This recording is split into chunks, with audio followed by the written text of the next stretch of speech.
So ನಾನೀಗ already ಸ್ವಾತಂತ್ರ್ಯ ದಿನದ್ದು ನಿಮಗೆ ಶುಭಾಶಯಗಳು ಹೇಳಿದ್ದೀನಿ. ಸಿದ್ದೇಶ್ ಅವರು ಎಕ್ಸ್ ಆರ್ಮಿ ಮನ್, 25 ವರ್ಷ ಇಂಡಿಯನ್ ಆರ್ಮಿನಲ್ಲಿ ಕೆಲಸ ಮಾಡಿದ್ದಾರೆ, ಮೇಜರ್ ಆಗಿ ರಿಟೈರ್ ಆಗಿದ್ದಾರೆ ಅಲ್ವಾ ಸರ್? ಜವಾನ್, ಜೈ ಜವಾನ್, ಈಗ ಜೈ ಕಿಸಾನ್. ಸೊ ಆರ್ಮಿಲಿದ್ದು ಸೈನ್ಯದಲ್ಲಿದ್ದು ಸಾಧನೆ ಮಾಡಿ ಈಗ ಭೂಮಿ ತಾಯಿ ಕಾಯಕ್ಕೆ ಬಂದಿದ್ದಾರೆ. ಸೊ ಹಂಗಾಗಿ ಇವರು ಜೈ ಜವಾನು ಜೈ ಕಿಸಾನ್ ಎರಡೂ ಇವರೊಬ್ಬರೇ. ನಾನು ಸ್ವಲ್ಪ ವಿಜ್ಞಾನ ಓದ್ಕೊಂಡಿರೋದ್ರಿಂದ ಜೈ ವಿಜ್ಞಾನ್ ಅಂತ ಹೇಳ್ಬೋದು. ಈ ಮಾತು ಯಾರು ಹೇಳಿದ್ದು ಅಂತ ಗೊತ್ತಾ ನಿಮಗೆಲ್ಲ? ವಾಜಪೇಯಿ ಅವ್ರು ಹೇಳಿದ್ದು.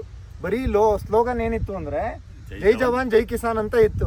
ಆದ್ರೆ ನಮ್ಮ ದೇಶ ಅಭಿವೃದ್ಧಿ ಆಗಬೇಕು ಅಂದರೆ ಜೈ ವಿಜ್ಞಾನ್, ವಿಜ್ಞಾನದಿಂದ ಮಾತ್ರ ನಮಗೆ ಅಭಿವೃದ್ಧಿ ಸಾಧ್ಯ ನಮ್ಮ ದೇಶದಲ್ಲಿ ಅಂತ ಆ ಒಂದು ಸ್ಲೋಗನ್ನ ಬದಲಾವಣೆ ಮಾಡಿದ್ದು. ಜೈ ಜವಾನ್ ಜೈ ಕಿಸಾನ್ ಹೇಳಿದ್ದು ಯಾರು ಹೇಳಿ?